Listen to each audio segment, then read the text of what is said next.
Hello and welcome to SDPN's 2023-2024 NBA season previews. Today, we are diving deep on the Los Angeles Lakers. LeBron James, Anthony Davis, Austin Reaves, a team that clawed all the way to the Western Conference Finals last season, is running it back with some added depth, hoping it's enough to take them over the edge. Let's break down what to expect from this Lakers season. But first, be sure to like and subscribe to our channel for more NBA content. The season is almost here and we have tons of great NBA videos coming your way to get you prepped for what should be an awesome year. It was a tale of two seasons for the Lakers last year. After shaking up the roster at the trade deadline, moving Russell Westbrook and picks in order to acquire D'Angelo Russell, Malik Beasley, and Jared Vanderbilt, the Lakers finally found their identity. They went 16-7 after the All-Star break, and that was mostly without the help of LeBron James, who was recovering from a foot injury. The Lakers, thanks in large part to a phenomenal second half of the season by Anthony Davis and Austin Reaves, clawed their way to the 7th seed, upsetting the Memphis Grizzlies in round 1 and the defending champion Warriors in round 2, before eventually getting swept by the champion Denver Nuggets in the conference finals. All in all, given the fact that they started off the season 2-10, that Lakers season should be deemed a success. But anything short of a championship when it comes to the Lakers, with James and Davis as your core, won't be considered one. So can they compete for one this year? Absolutely. Despite losing Lonnie Walker, Dennis Schroeder, Troy Brown Jr., and Mo Bamba, the Lakers were very busy in free agency and in some ways even upgraded their bench. Instead of Schroeder as their feisty point of attack guard, they now have Gabe Vincent, who's coming off of a finals run with the Miami Heat, where he shot nearly 38% from behind the arc on over 6 attempts a game. Vincent is a streaky shooter and scorer to say the least, but he makes up for it with his playmaking in the pick and roll and his feisty point of attack defense. In that sense, Vincent replicates much of the same that Schroeder brought to this Lakers team last season, but with potential to consistently stretch the floor more often. Gabe's fit alongside James and Davis is also potent, and I think ultimately it'll be interesting to see if he gets any shine as a starter this season. Instead of Troy Brown Jr., they now have Taurean Prince, a 3-and-D player with a more proven track record than Brown Jr. He shot 38% from 3 in his past 2 seasons with the Timberwolves and is a sound wing defender at 6'7" that can guard multiple wing positions. Prince does his job in the league. He fills his role, and I think he does it better than Brown Jr. The Lakers struggled in the shooting department last season, ranking 25th in three-point percentage, and with the additions of Vincent and Prince, as opposed to Schroeder and Brown Jr., they should get better in that department. In place of Walker, the Lakers signed Cam Reddish, the 6'8" forward who has boatloads of talent but just has never been able to put it together. Walker is the better player right now and was awesome for the Lakers in the playoffs, but taking a swing on Reddish and seeing if he can potentially grow as a scorer and defender is a good idea in theory.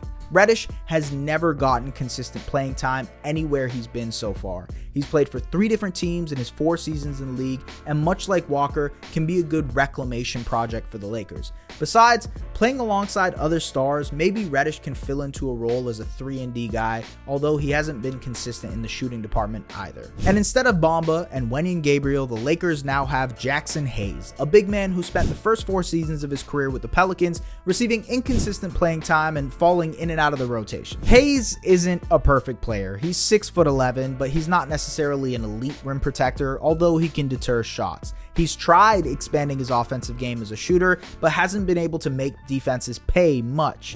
But there were reports that Hayes was potentially brought in to start alongside Anthony Davis. The main area Hayes can provide a spark in is through his energy and athleticism on both ends. He can be a rim runner, attack the basket, and on the other end, he's just another big body to throw out in lineups. If the goal is for him to alleviate some pressure off of Davis in the interior, I think Hayes can provide that. Beyond that, I have to bring attention to the Lakers' draft prospects because they have an incredible track record of finding gems in the draft. With the 17th pick, they took Jalen Hood-Schifino, a long guard out of Indiana who is an elite pick-and-roll player, mid-range specialist, and defender. He's still a rookie, so it'll take some time for him to get used to the NBA game, but he has a lot of potential to be a future lead guard for the Lakers. At the back of the draft, they took Maxwell Lewis out of Pepperdine, a rangy wing with two-way potential. And while I expect Lewis to spend a good chunk of time in the G League, he is an intriguing prospect with some promise. Another potential Lakers prospect with some intrigue is Colin Castleton,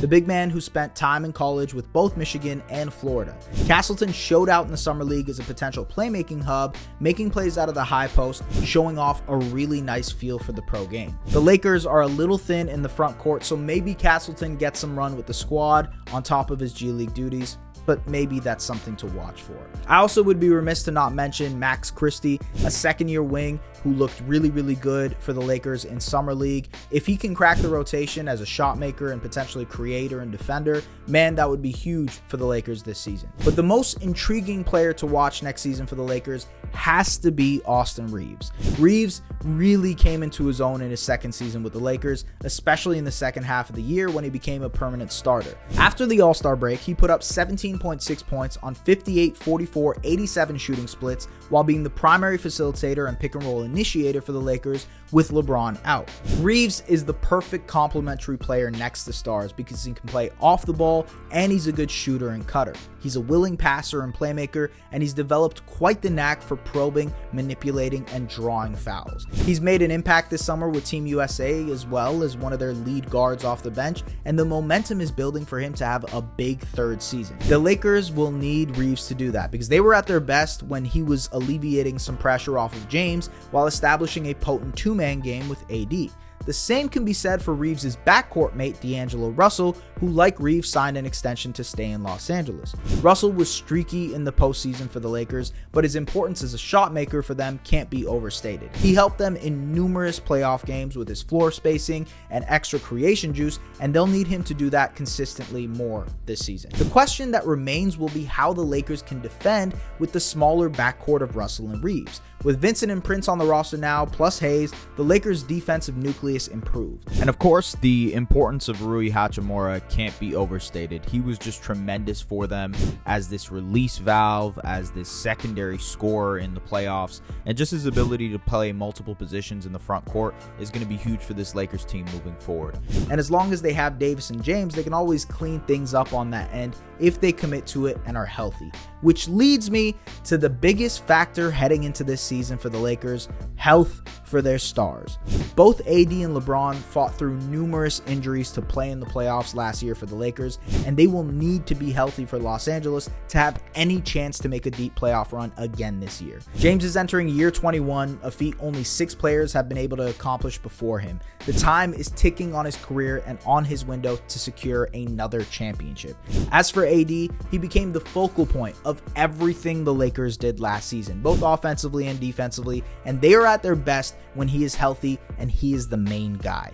As simplistic as it may seem, the Lakers' entire season rests on the shoulders of these two superstars having healthy years. There are ways they can make that happen: by load managing, by giving guys like Reaves and Russell more of the responsibility on given nights, and by shifting Davis's role so he's not beaten up on the inside. But ultimately, injuries are an unpredictable thing, and Father Time never loses. Despite that, sportsbooks have the Lakers win total projected at 48.5 wins, and honestly, depending on health, I could see them exceeding that fairly comfortably. The problem is, James and Davis's health is unpredictable, and if they plan on taking it easy and focusing on the playoffs, it's sort of hard to see them doing that. But this team is more than talented enough to win 50+ games and be a championship contender this season.